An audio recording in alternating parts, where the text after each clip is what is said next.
And now, our Random Minds feature presentation. It is the year 2022. We have Susan Blue and Jeff Grossman on the 8th episode of Voice Overview. Have you actually met Victor Carell? Yes, as a matter of fact. I know it's not as gravelly as him. No, you sound just like him. You people are all witnesses. So, I want to introduce you to the whole Transformish-Bucha. Okay, good. Robert Stack and Jack Angel right here. Wow. Judd Nelson and Dick Gautier. Ian James Corlett. Wow, Ian. And Arceus Prime. Wow, that is so cool. Wasn't this the same figure in sort of that you got when you were inducted into the Hall of Fame? Yeah, it was. Absolutely. I don't remember the video, but was it made out of the same plastic or was it like made out of like a different material? You know, Jeffrey, I'm not really sure. I wonder if they gave me a replica of it. Let me see if I can show it to you. Okay. So earlier in the day, I was watching some episodes of the 13 Ghosts of Scooby-Doo. Yes. And a couple of episodes of Where's Waldo just to, get me prepared. Sorry about that. Hey, Lucky? No. Lucky, stop it. Sorry. It's okay. I'm imagining the Frank Welkers over for tea. Oh. Anyway, here is if you can see it. Oh, yeah. Can you see it okay? Yeah, I can see it. It's beautiful. That's why I like this version better, because the other one was just, it was perfect, but it was a little too girly. But in Transformers Legacy's fixing the abdominal part of it. Right.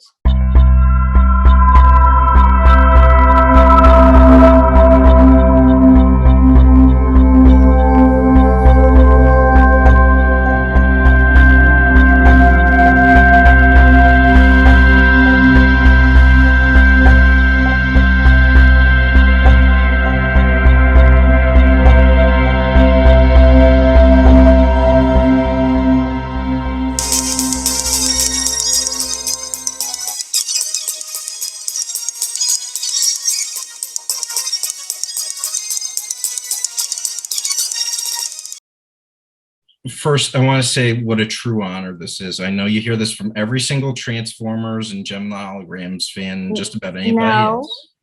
No, I am thrilled to be here. I'm sorry it took so long. It made it worth the wait even more. Better late than never, right? Definitely. My friend Lee Tockar. Lee, I love him. They love you too. Sue Blue, she's directed me in loads and loads of shows. The last one was King Kong. She is a fantastic director. She really knows what she wants out of her act, but she was amazing to work with all the time, every time. I found her professional and charming. A good director should basically just bring out the best, just let the performers perform and bring out the best nuances that they can and then finesse them after they hear it once. She knew what she wanted right out of the gate. Susan Blue, I look up to her as a voice actor and for the excellent work she's done in her profession. What was your experience with her being under her direction? Lee Tockar, he gave me nothing but raves about Susan Blue, and it doesn't surprise me. Yeah, I just want to have it reinforced by another member of the cast. Oh no, absolutely. I would look forward to any opportunity to work with Sue. She's just a great, lovely human. I mean, just hanging out with her is fun, much less working with her. Great person. Well, Susan was directing a lot of different things. I mean, I've worked with her on several projects, and she's a marvelous director. And Susan creates such a safe space. Whenever I have gone to work with her, it's kind of, with a smile on my face, I get to work with Sue Blue today. So yeah, she's a very gentle, generous person, and tremendously talented as a director, as an actor. Just really, really neat. I came to know her on the opposite end of the spectrum, whereas when you worked with her, I watched the cartoons that she was a part of. Gem the Holograms, Transformers, and the 13 Ghosts of Scooby-Doo with St. Louis legend Vincent Price. Well, you send my regards to them and tell them I adore them. They are so talented and the nicest guys. Starting off with question number 0. Yes. I have a trading card in front of me, and it says that it was signed by you. You did sign these, right? Yes, I did sign that. I was hoping, because I mean, if it says authentic, but I mean, it's got flim flam on there, so you know. Yeah, no, that's me. That's my signature. It must have contributed to like some kind of wrist pain afterwards. Yeah. You know, it's so interesting, Jeffrey, because I get so many photos and that I have to sign, that I love to sign. And I was on, I don't know, I was looking through some stuff on the internet, and autographs I had signed, they were on there for sale. And I thought, well, that's kind of rude, you know, so.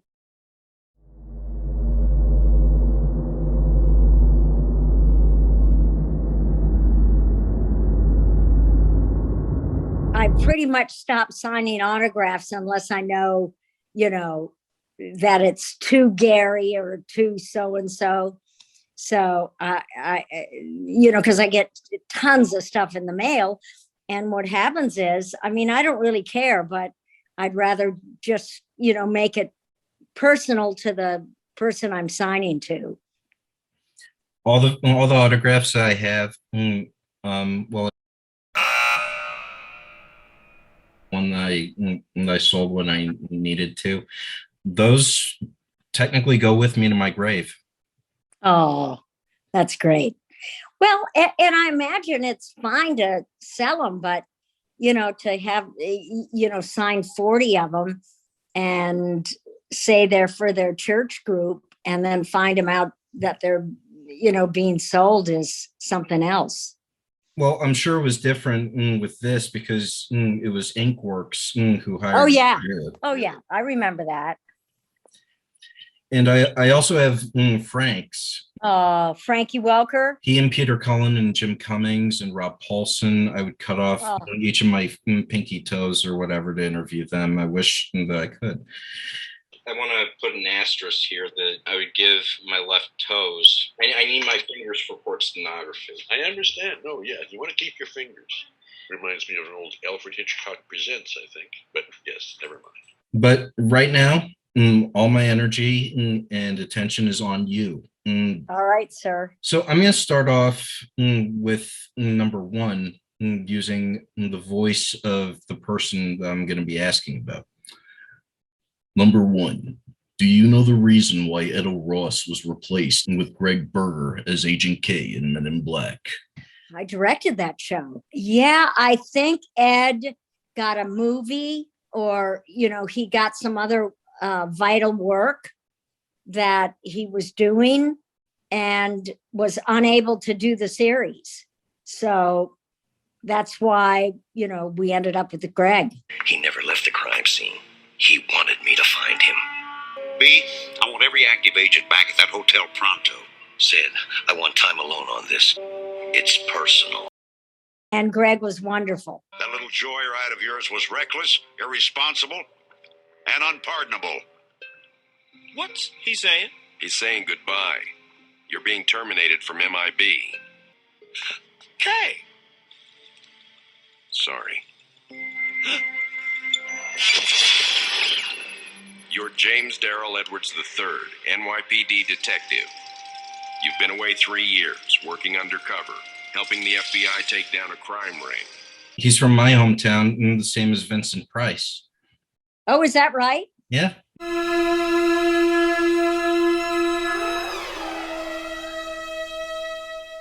You know, some people think that because my corporation name was Bloopka. And the reason for that, my real honest to God birth name is Blue, B-L-U. And I was singing in a club. I was a nightclub singer in my many professions. And I was up in Canada and I was singing with my nightclub show.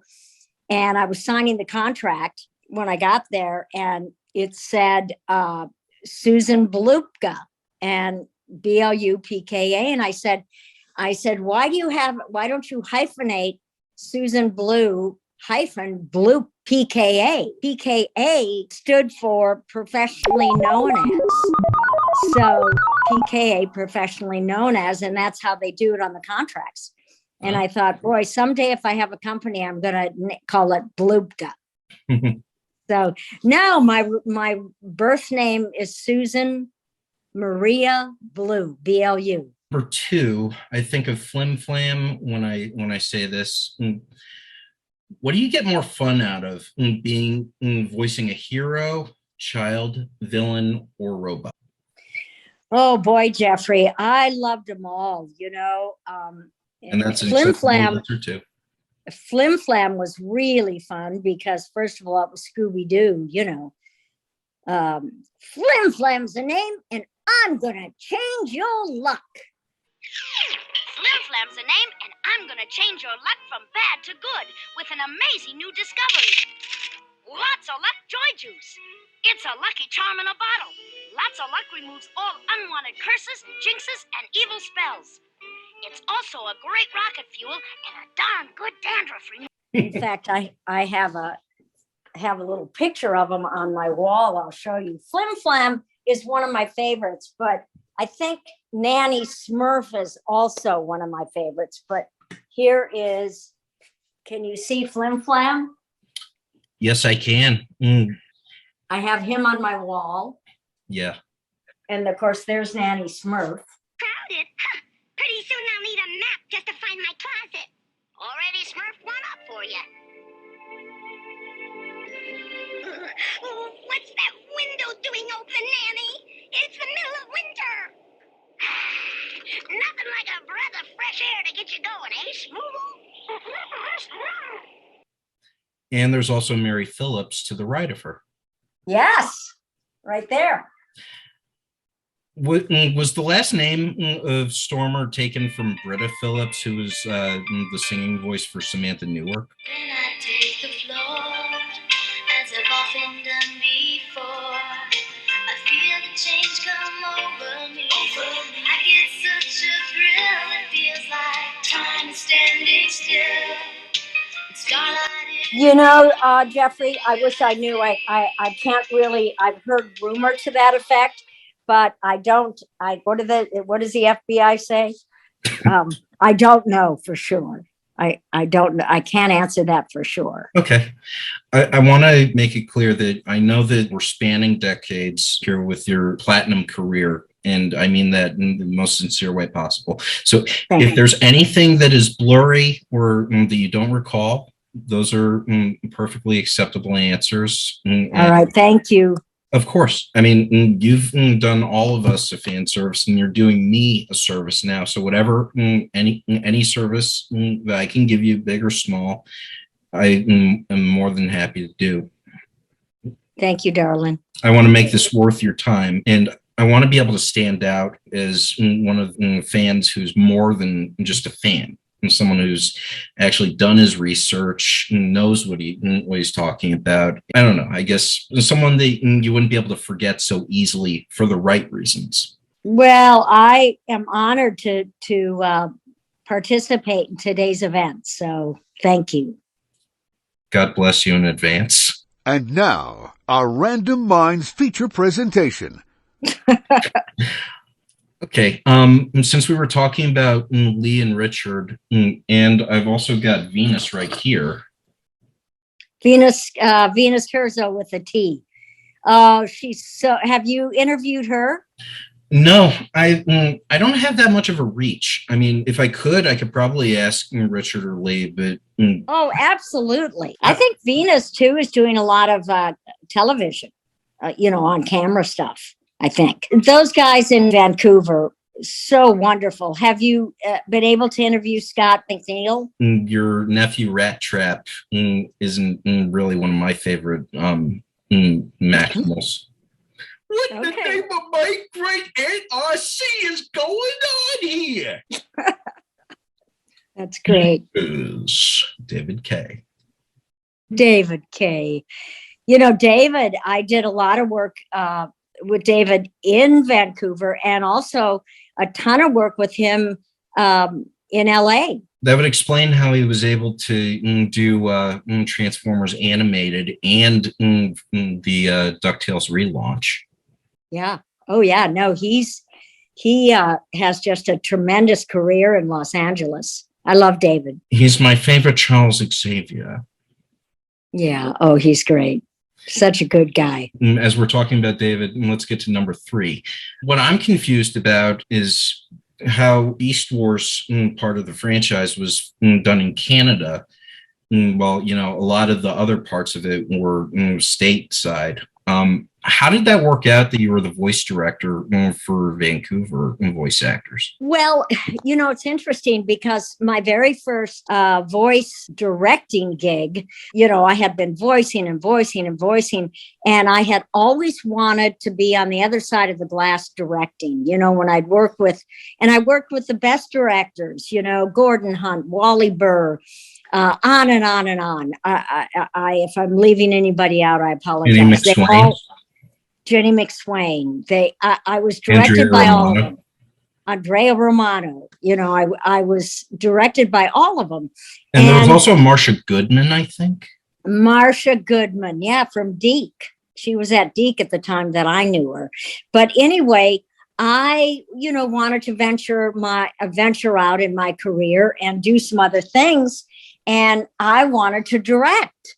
I thought I'd be really good. I learned from the best. And, I learned on my own what to do. I'm a good actress. I know how to work with actors. And I knew what not to do because I also learned that by experience. So I asked many producers if I could direct. And they went, no, you just keep voicing. And so a producer called me. And his name was Fred Wolf. And he said, okay, I've got this little 5-part series and it's everybody else has turned it down. Would you like to direct it? And I went, yeah, I'd love to. And that was my very first gig. And it was Teenage Mutant Ninja Turtles. And of course, it was with, Rob Paulson, Cam Clark, Barry, Townsend Coleman, who Pat I also Fraley, James Avery, Jennifer Darling. Yep. They were all there, and I had worked alongside of them as actors, and now I was directing them. And that series for me lasted years and years and years. And that was my first directing gig. So Fred Wolf had recommended me to a producer in Canada who was doing Beast Wars, knew that I had done Transformers and knew I was directing, and called me, and they weren't really used to having directors. This is years and years ago, mind you. Up in Canada, there were some good Canadian directors. I think they were all maybe tied up, and I think they wanted somebody who really knew the franchise. And I knew the franchise. So they asked if I wanted to direct Beast Wars, and that's how I got to Canada. And I used to fly up on a weekly basis and direct these wonderful guys and girls. Here's an interesting one. And I'm going to do it in a very Cockney accent for it. Apart from this here question, what is the most annoying, ridiculous, or impossible to answer question you've ever been asked by fans like me or at BotCon? Let's see. What is the most embarrassing question? Maybe there's 2 of them. Anything, probably how old am I? And which doesn't bother me anymore. I haven't really been that embarrassed by anybody. And I was kind of joking about the age thing, but I really, all of my fans and friends, and they've been very kind to me and never put me in embarrassing moment yet.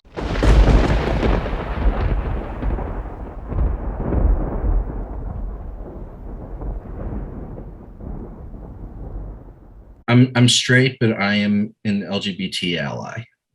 That's great. I just want to make sure that that's in there. That's beautiful. That's really great. I just wish there wasn't a need for there to be advocates specialized. That if it was just, everyone just minding their own business about who people can love and just accept every role. I think, you're very right. I mean, a lot of friends of mine, a lot of people that I worked with for years probably knew, but I never talked about it. I was very private.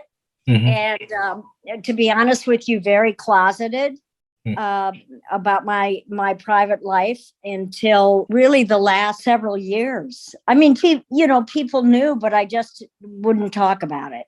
And now I lost a lot of my own freedom and my own happiness early in my life because of that. So I'm happy now.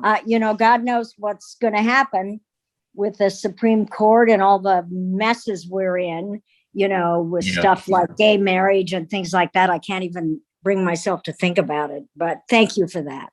Of course.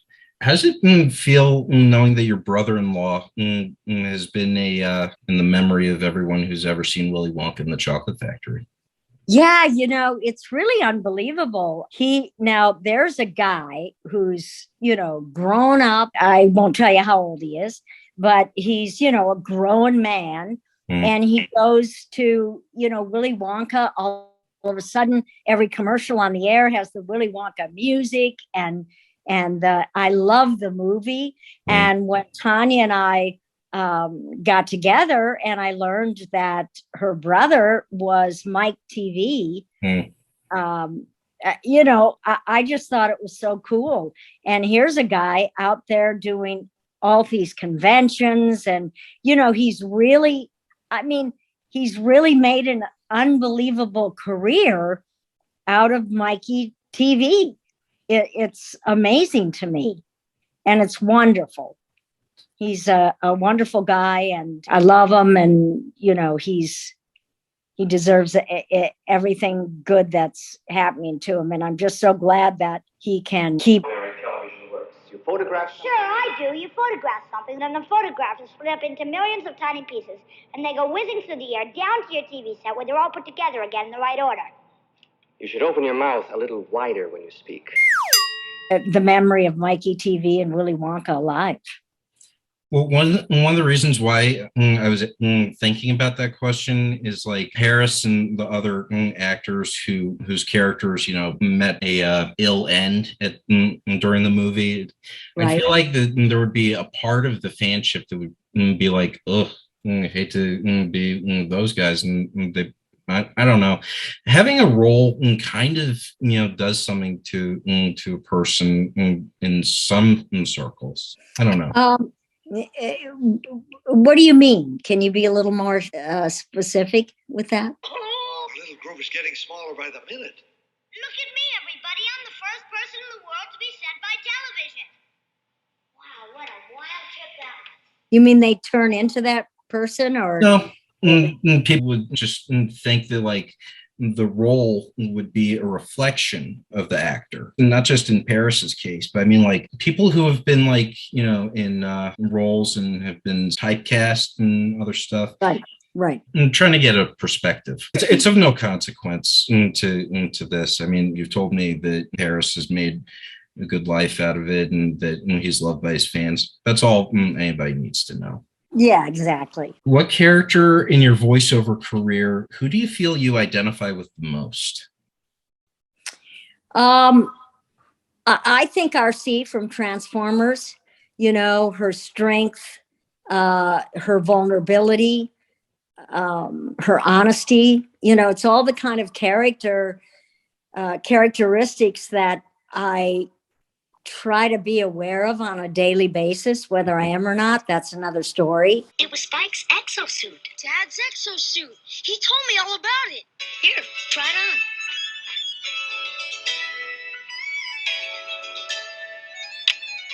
Now try to walk. Come on, you can do it. I'm just a human being, but I think her objective in life was always to help her comrades, and so I really identified with the role that way. And she's sexy, and I'm just kidding. But Hey, yeah, I could really identify with RC. You know, all the characters I've ever done, I always have a lot of me in them because I believe that that's how you build a character from your soul up. You know, I get a lot of I have a lot of people over my career that have said, "Hey, I can do voices. Everybody says I can really, that I'm really good at doing voices." And the thing is all they're doing is from the neck up. I believe that if you build the character, it's acting. I mean, a voiceover, especially an animated voiceover, it's not about the voice.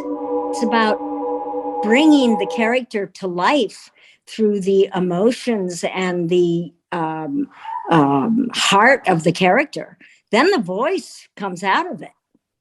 But I know I'm going on and on, but just to answer your question, I think all my characters had a part of me in them. I think Nanny Smurf. I hope that as I get to be kind of a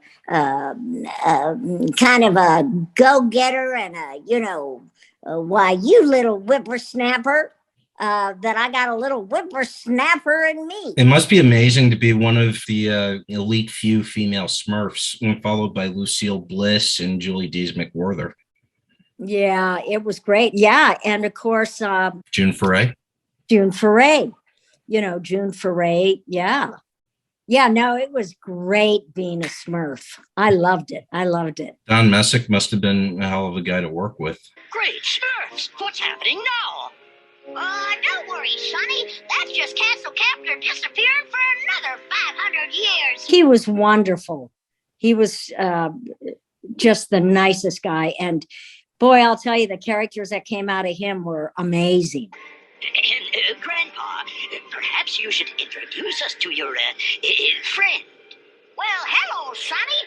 I'm your Nanny Smurf. Nanny Smurf? Such a talent. Don't you worry, my precious Lulu. You'll stay safe with True Blue Boo Boo. Now you'll know we're on your side. Make a space. Make it wide. We're not here to start no trouble. We're just here to Space Bear Shuffle. Yes, I have that. Good for you. You're very talented. Aw, thanks. Yeah. Given the evolution of the characters of Stormer and RC in the past decade and a half that you know of, do you feel that they are credited to the characters that you've originally voiced? Yeah, well, I think, as we change as humans, we evolve, we keep evolving, that the characters of Stormer and RC have certainly evolved also. So, yeah, I mean, I think they're honest to the basic personality when I did them.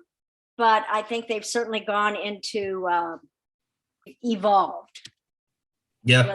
Let's put it that way. Did we have to let them detonate 3/4 of the ship? Seeing as how they would have detonated 4/4, I think it was a good choice. But now how are we going to get there at this point?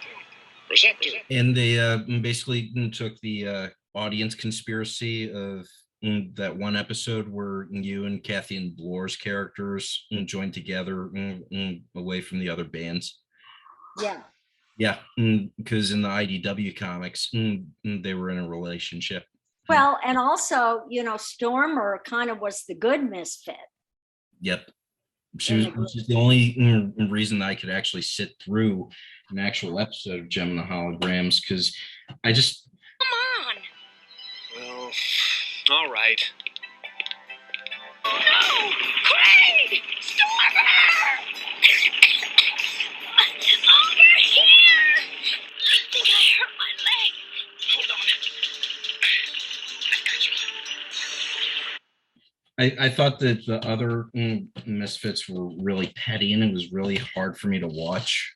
But Yeah. Oh, look at that. Yeah. Is that the original? Yeah. I got these from the video rental part of my grocery store back in the early 2000s when they were getting rid of them. That's very cool. Yeah. And this is the one where Michael Horton played your brother. Yes, Michael Horton. I see him on Facebook with his bulldog a lot. I love the songs.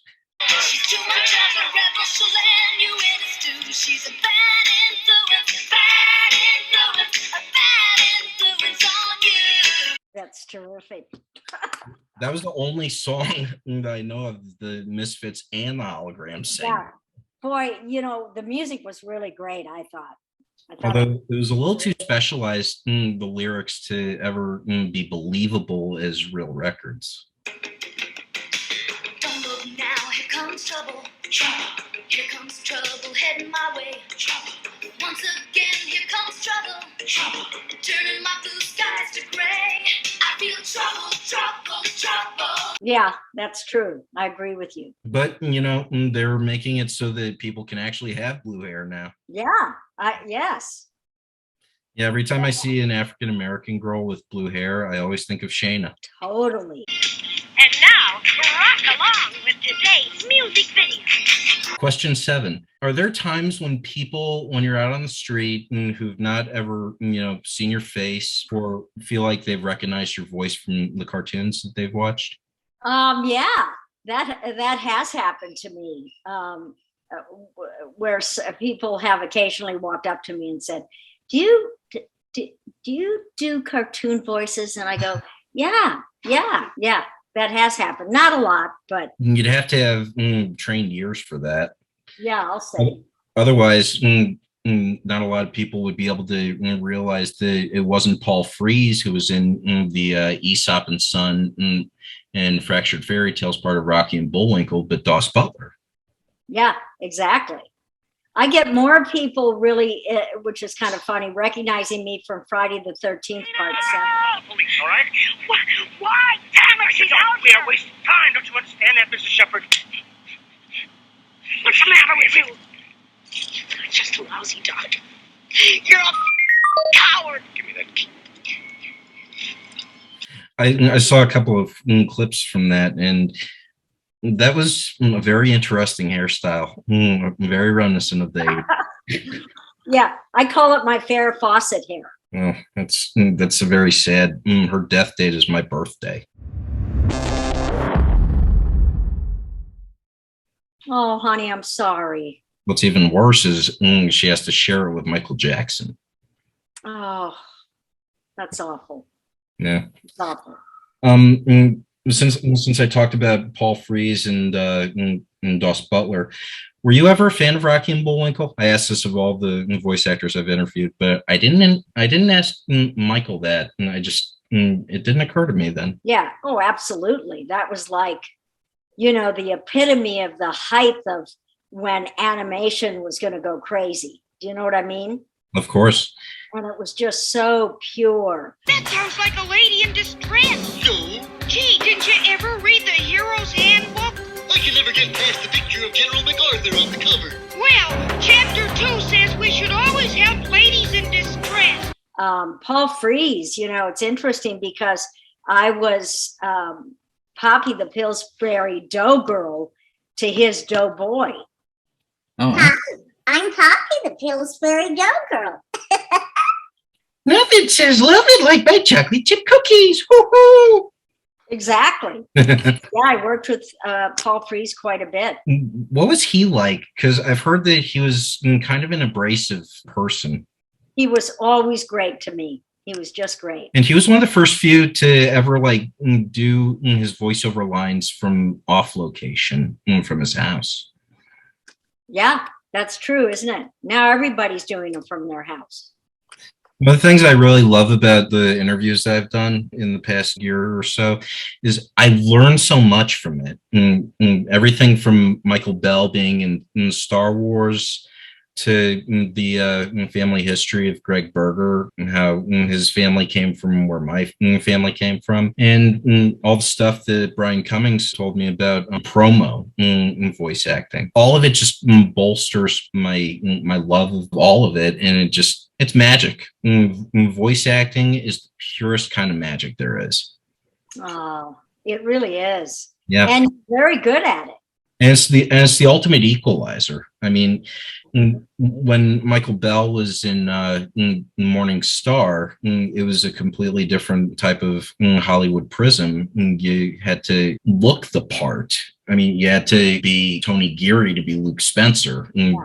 Different show, but but yeah, but with voice acting, it all comes down to whether your voice oscillates in the right way and whether it actually fits with the character. Like, for instance, Cup and Hot Rod just bought it.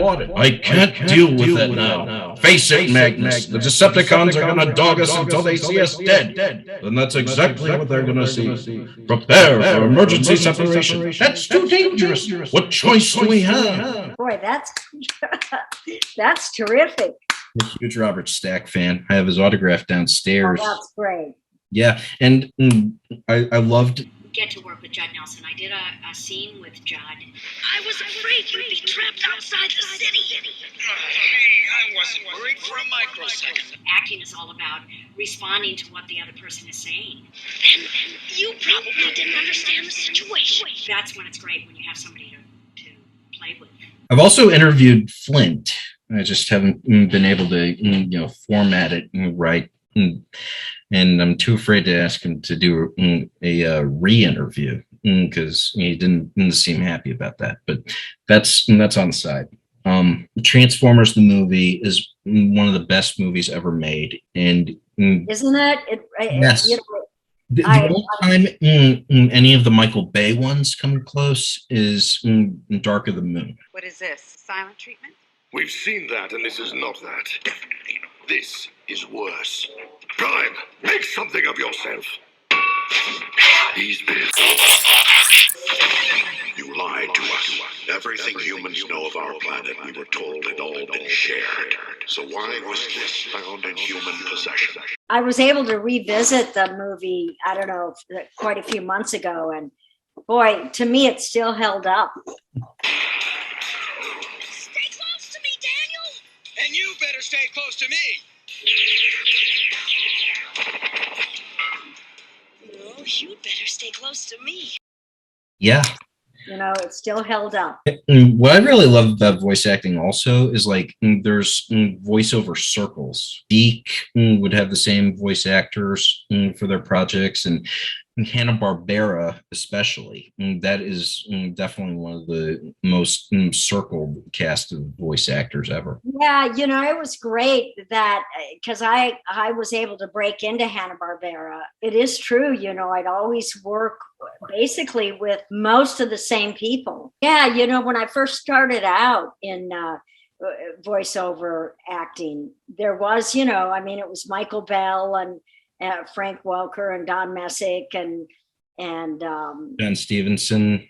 Yeah, Julie Dees and B.J. Ward, and then it got bigger and bigger and bigger, and Wally Burr, who directed me in Transformers and Jim the Holograms. He also did G.I. Joe, but I think you were only in maybe a couple of episodes. Yeah, I was only in a few of those episodes, but he would basically use the same people over and over and over. And he would test their patience with how long the day would be. I've heard that from a lot of people. Yeah. And Hasbro, they kept casting me and stuff, and it was great. I loved it. It's one of the smartest things that Hassenfield Brothers has ever done. Yeah, I'll say. Yeah. And there's not really. There's a lot more work now for women than there was when it first started out.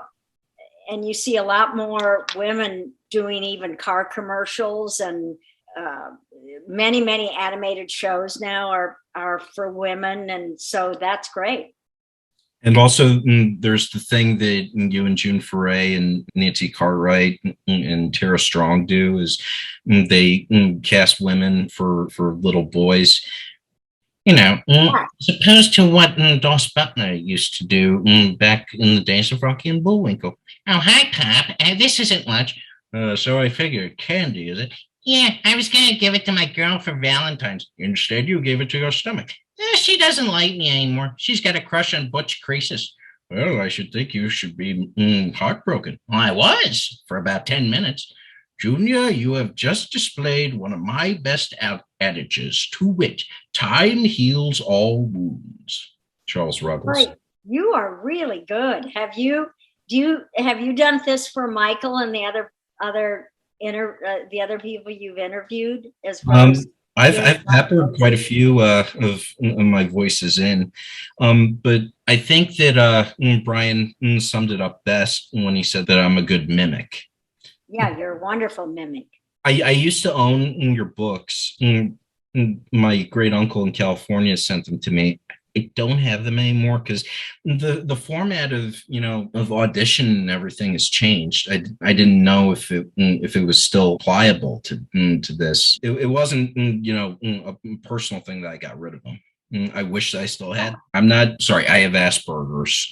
That's okay. Part of why my cerebral gears move so fast. But it affects me with a stutter that I really despise. It doesn't happen when I'm doing the quotes.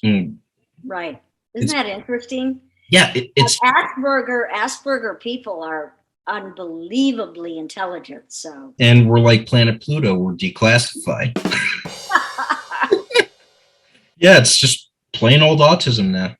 Yeah. Were you diagnosed as a kid? My parents saw that there was something off. But back then, I was actually born 2 months before Transformers the movie's release.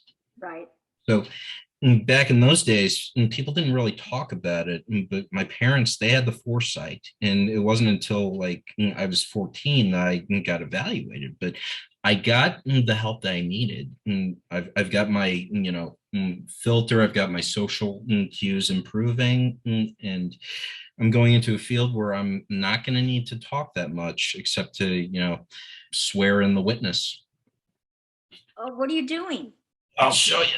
I'm sure you've given a deposition before. Oh my gosh, that's fantastic. Yeah, I'm close to the end.